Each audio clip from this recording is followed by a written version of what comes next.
I'm eager to keep it brief because I think the most important part of tonight is hearing from you, the community and the grassroots leaders within our community, about what you want to hear from us and what you want to see from us. But I'll never pass up an opportunity to share about Zionism Victoria.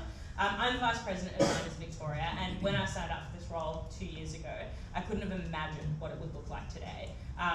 Prior to October 7, Zionism Victoria was an organisation that ran this building, ran some flagship events for our students across Victoria, Jewish and non-Jewish, supported our youth movements, and was the roof body for over 60 affiliates.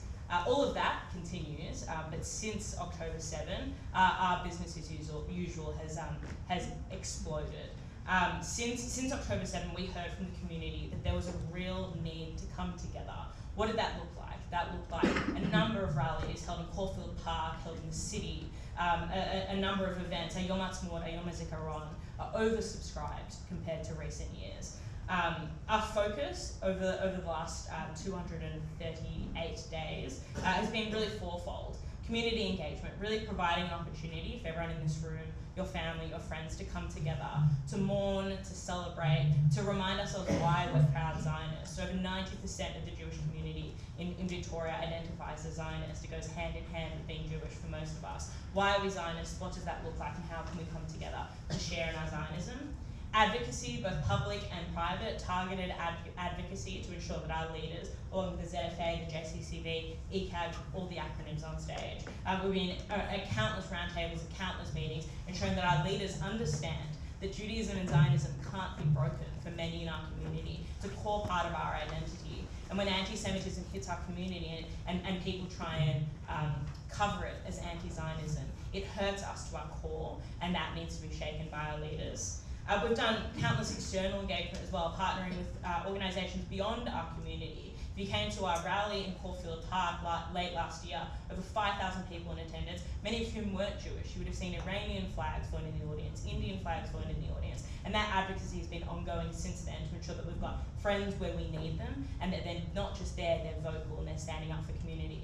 It's been disappointing in some instances that a lot of the relationships that we've been working on for decades to be there when we've needed them haven't been there, but there have been some that have been surprising and have stood by us since October.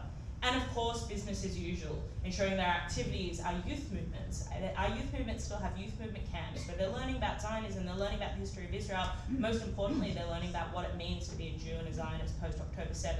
All these activities have continued. Coming to this building, Beth Wiseman, which Zionism Victoria runs, has had a really different feel since October 7. On many days it's difficult and it's almost scary coming here thinking, I'll go through those security checkpoints, what might it look like?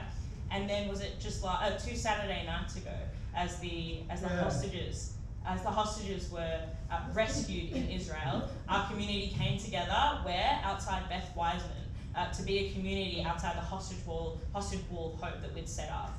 So our key aim since October 7 has really been bringing community together and then ensuring that our voice has been external to our community.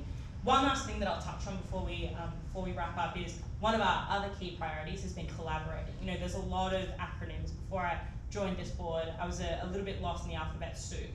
But each of the organisations that sits up here has its remit, but also has, you know, that Venn diagram where we all collaborate, and that's one of the things I've been so blown away by since October 7 particularly. We ran a workshop in this room November last year for community organisations on this stage, but many other grassroots leaders to come together and say, how can we collaborate more? And a lot of that has been in motion since. Project A is a phenomenal example of collaboration in our community, finding a place and a gap that needs to be filled, but also seeing how we can collaborate. So that's something I'm keen to explore tonight. I'll wrap up so we can get to questions, but thanks so much, Lily.